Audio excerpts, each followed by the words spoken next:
Hello viewers, இன்னைக்கு நம்ம பார்க்க போறது Bleach episode 57 part 1.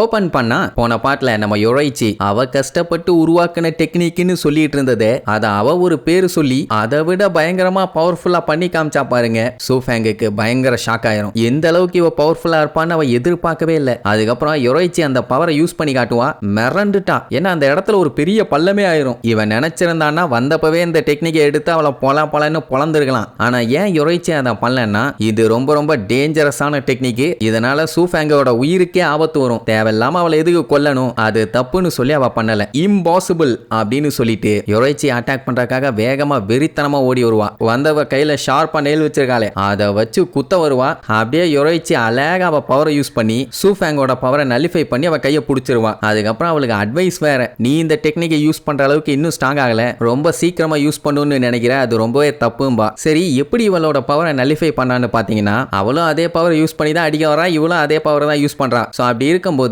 அவளுக்கு ஆப்போசிட்டா இவ அந்த பவரை யூஸ் பண்ணானா அதே அளவுக்கு ஈக்குவலான பவர் இருந்துச்சுன்னா அது நலிஃபை ஆயிரும். இது எல்லாத்தையுமே சூஃபேங் தான் கஷ்டப்பட்டு பண்றா. ஆனா யோரைச்சி அசால்ட்டா பண்றா. அதை தான் அவளால ஏத்துக்க முடியல. ஏன்னா இவ வந்தது வேற லெவல் ஸ்பீடு. அதை எப்படி இவளால தடுக்க முடியும்? வாய்ப்பே இல்ல அப்படின்ட்டு மறுபடியும் விடுறதா இல்ல. நான் உன்னை விட ஸ்ட்ராங்கு, ஆல்ரெடி தான் உன்னை சம்பவம் பண்ணிட்டேனே, என்னால உன்னை ஜெயிக்க முடியும்னு மறுபடியும் அட்டாக் பண்ணுவா. அதுல எல்லாத்தையும் எஸ்கேப் ஆயிடுவாளா. அவ என்ன சொல்லுவா, நிறைய வருஷங்கள் நீ தலைமறைவானதுனால நீ வீக் ஆயிட்ட, ஆனா நான் ட்ரைனிங் எடுத்து உன்னை விட ஸ்ட்ராங் ஆயிட்டேன். இவ்வளவு அடி வாங்கி எப்படி உன்னால என் முன்னாடி நிக்க முடியுது, என்ன டாமினேட் பண்ண முடியுது சொல்லு அப்படின்னு கத்திக்கிட்டே அட்டாக் பண்ண வருவா. ஆனா யோரைச்சி பேசாம அப்படியே நிப்பான். அப்படியே அங்க கட் பண்ணி இப்போ பிளாஷ்பேக். ஏன் இவங்களுக்குள்ள இப்படி ஒரு கலவரமாச்சு என்ன ஏதுன்னு. சில பல காலங்களுக்கு முன்னாடி, அவ்வளவு தூரம் வேண்டாம் ரொம்ப போயிரும். சூஃபேங் சின்ன பொண்ணா இருக்கும் போது பிரிட்ஜில் பாத்தீங்கன்னா பெரிய பெரிய கொடையெல்லாம் பிடிச்சி வெயில் படக்கூடாதுன்னு ஷிஹோயின் கிளானை சேர்ந்த பிரின்சஸை கூட்டு போறாங்க. பேரை தப்பா சொல்லியிருந்தா மன்னிச்சுக்குங்க, நமக்கு இந்த பேரு கரும்பு தான் வாயில வந்து தொலைய முடியுது. அதை கீழே நின்று குட்டி பொண்ணு சோஃபேங் பார்த்துக்கிட்டு இருக்கா. அந்த பிரின்சஸ் வேற யாரும் இல்ல, நம்ம யோரைச்சி தான். அந்த டைம் தான் அந்த ரெலிமோட டிஃபெண்டரா அவளை போட்டிருப்பாங்க.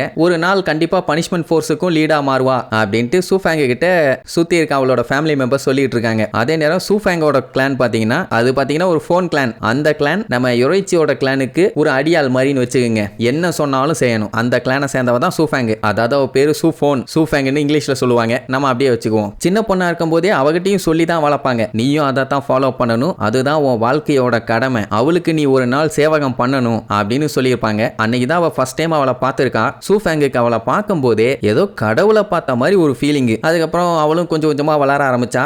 சூஃபேங்கோட அந்த ஃபோன் கிளான் தான் லோ ரேங்க்டு நோபல் ஹவுஸ். அவங்களோட ஜெனரேஷனே இவங்களுக்கு மேல இருக்கவங்க சொல்றதை கேட்டு மத்தவங்களை போட்டு தள்ளுறது மட்டும்தான், நிஞ்சாஸ் மாதிரின்னு வைங்க. ஒரு கட்டத்தில்ங்கும்போது அவ நல்லாவே புரிஞ்சுக்கிட்டா எல்லாமே ஸ்ட்ரென்த் தான். ஸ்ட்ரென்த் இல்லைன்னா யாராலையுமே அந்த பனிஷ்மெண்ட் ஃபோர்ஸ்ல எல்லாம் போய் சேர முடியாது, கிளான்லயுமே மதிக்க மாட்டாங்க. ஸோ அதனாலேயே அவ பாத்தீங்கன்னா பயங்கரமா சண்டை போடுவா. 4 பேர்த்து கூட அட்ட டைம்ல சண்டை போட விட்டா கூட அசால்ட்டா அடிச்சு தெரிக்க விடுவா. எல்லாருமே ஆம்பளை பயலுங்கிறதுனால ஒரு பொண்ணு நீ எங்களை ஜெயிக்கிறியா அப்படின்ட்டு ஓவரா பேசுவானுங்க. அவ தூக்கி போட்டு வாயிலேயே கொடுப்பான். ஸோ அவளுக்கு பாத்தீங்கன்னா எல்லாத்த விட ஸ்ட்ராங் ஆகணும்னு ஒரு வெறி. அப்பதான் யோரைச்சியோட என்ட்ரி வந்து கண்ணிமைக்கும் நேரத்துக்குள்ள எல்லாத்தையும் அடிச்சு போட்டுட்டு நம்ம சூஃபேங்கையும் அடிப்பா. மத்தவனுக்கெல்லாம் அடி வாங்கிடுவானுங்க. ஆனா இவ மட்டும் அதை தடுத்துருவா. அது யோரைச்சிக்கு பயங்கர ஷாக்கா இருக்கும். பரவாயில்லையே எல்லா டைமும் அலர்ட்டா இருக்காளேன்னு. யோரைச்சி வந்து அந்த டைம் சீஃப் கமாண்டர். ஐயோ நீங்களான்னு தெரிஞ்ச உடனே அட்டாக் பண்ணாம ஸ்டன் ஆகி நின்றுவாளா, ஒரே அடி தெரிச்சிருவா. யாரையுமே அவ கண்டுக்கல. இவளோட பேரை மட்டும் கேட்டு தெரிஞ்சுக்கிட்டு சரி ஓகேன்ட்டு அங்க இருந்து கிளம்பிடுவா. உடனே சூஃபேங்குக்கு பாத்தீங்கன்னா சந்தோஷம் தாங்க முடியல. ஏன்னா அவளை கடவுள் மாதிரி பாத்துக்கிட்டு இருக்கா. அவ இவகிட்ட வந்து இப்படி பேசிட்டு போனது அவளுக்கு கடவுள் தரிசனம் கிடைச்ச மாதிரி ஒரு சந்தோஷம்னா பாருங்களேன். அப்புறம் அப்படியே ஒரு 7 வருஷம் போகுது. ஒரு வழியா சூஃபேங் அந்த ஃபோர்ஸ்ல போய் ஜாயின் பண்ணிட்டா.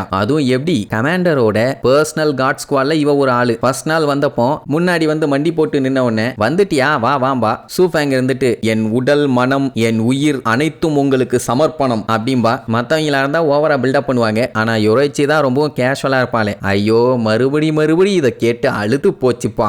ஓவர் பில்டப் பண்றது, எக்ஸலன்சிங்கிறது, கடவுளேங்கிறது, வெண்ணங்கிறது, விளக்கெண்ணங்கிறதெல்லாம் என்கிட்ட வேண்டாம். சும்மா யோரைச்சின்னு என் பேரை சொல்லி கூப்பிடு, வேற பெரிய பில்டப் எல்லாம் ஒண்ணு இல்ல நீர்வா. அவளுக்குன்னா பயங்கரமா ஷாக் ஆயிரும். ஐயோ அப்படியெல்லாம் நான் பண்ண மாட்டேன், யுவர் எக்ஸலன்சிம்பா. அவ அப்படியே லுக் விடுவாளா. உடனே தயங்கி அப்படித்தான் உங்களை கூப்பிடணும்னு ஆர்டர்னா நான் அதையே ஃபாலோ பண்றேன்பா. ஆர்டரா? ஐயோ சரி, உனக்கு என்ன வேணுமோ அப்படியே கூப்பிட்டு தொலை, நான் ஒன்னும் சொல்ல மாட்டேன் அப்படின்ட்டு அப்புறம் தான் மேட்டர் சொல்லுவான். யோரோச்சி தான் அவளை வாண்டடா இங்க சேர்த்திருப்பாளாமா. ஏன்னா இவளோட கான்பிடென்ட்டும் ஸ்கில்லும் அப்படியே என்னை போலவே இருக்கிறது. நீ என்னை எப்படி வேணாலும் கூப்பிட்டுக்க, அதெல்லாம் இங்க பிரச்சனையே கிடையாது. உன்னோட வேலையை மட்டும் நீ கரெக்டா பண்ணிட்டீங்கன்னா போதும்னு உடனே அவளுக்கு இன்னும் சந்தோஷமாயிரும். ஏன்னா கடவுள் மாதிரி அவளை நினைச்சிட்டு இருக்கா. அவ இவளை இப்படி ரெகக்னைஸ் பண்ணா எப்படி இருக்கும்? அவளுக்கு மைண்டுக்குள்ள ஓடிட்டு இருக்கும். அதான் சின்ன வயசுல சொல்லியிருப்பாங்கல்ல, நம்ம கிளான் இவங்களுக்காக தான் வாழணும்னு. அதே சபதத்தை தான் அவளும் எடுத்துக்குவா. யோரோய்ச்சிக்காக வாழ்வேன், யோரோய்ச்சிக்காக சாவேன்னு. ஆனா இப்ப இருக்க நிலைமைக்கு விரட்டி கொள்ள வர்றான். சரி என்னன்னு பாப்போம். யோரோய்ச்சி கூட ஒர்க் பண்றதுல அவளுக்கு எந்த ஒரு தயக்கமும் இல்ல. அவ்வளோ சந்தோஷமா ஒர்க் பண்ணுவான். யோரோய்ச்சிக்குமே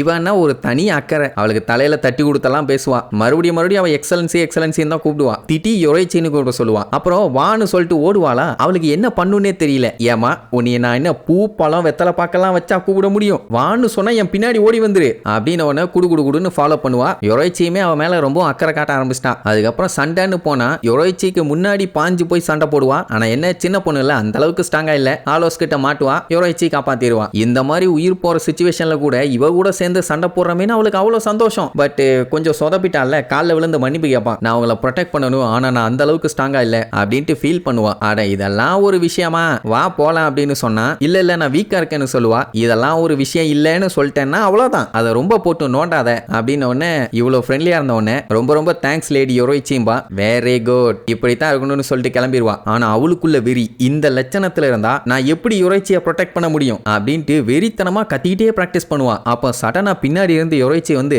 இப்படி எல்லாம் ஸ்வாட பிடிக்க கூடாது அப்படின்பா. அவளுக்கு ஷாக் ஆயிரும். ஏன்னா அவ கத்திய கண்ணா பின்னாடி வீசிட்டு இருக்கா. அவ வந்தது கூட தெரியல. அவ்வளோ கேஷுவலா பின்னாடி வந்து நின்றுப்பா. அதுக்கப்புறம் இப்படித்தான் பிடிக்கணும் அப்படித்தான் பிடிக்கணும்னு ட்ரைனிங் கொடுப்பாளா. அவளுக்கு இன்னும் ஹாப்பி. அதுக்கப்புறம் மறுபடியும் சாரி கேப்பா.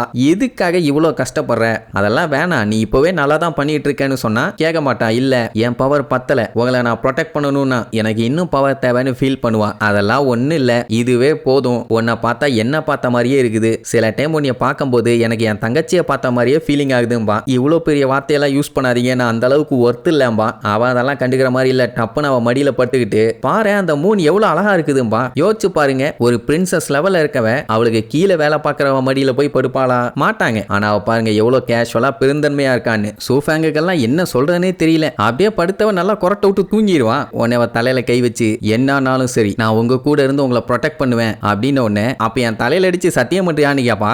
ஐயோ தூங்கிட்டான்னு நினைச்சு பேசினது தப்பா போச்சே அப்படின்ட்டு ஷாக் ஆவா. ஆனா அவளுக்கு ஹாப்பி தான். இந்த அளவுக்கு அவளுக்காக உயிரை கொடுக்குற அளவுக்கு இருந்தவ ஏன் இப்ப அவளுக்கு போட்டு தள்ளுற அளவுக்கு வெறியாச்சுன்னு அடுத்தடுத்த எபிசோட்ல பார்க்கலாம். டடா.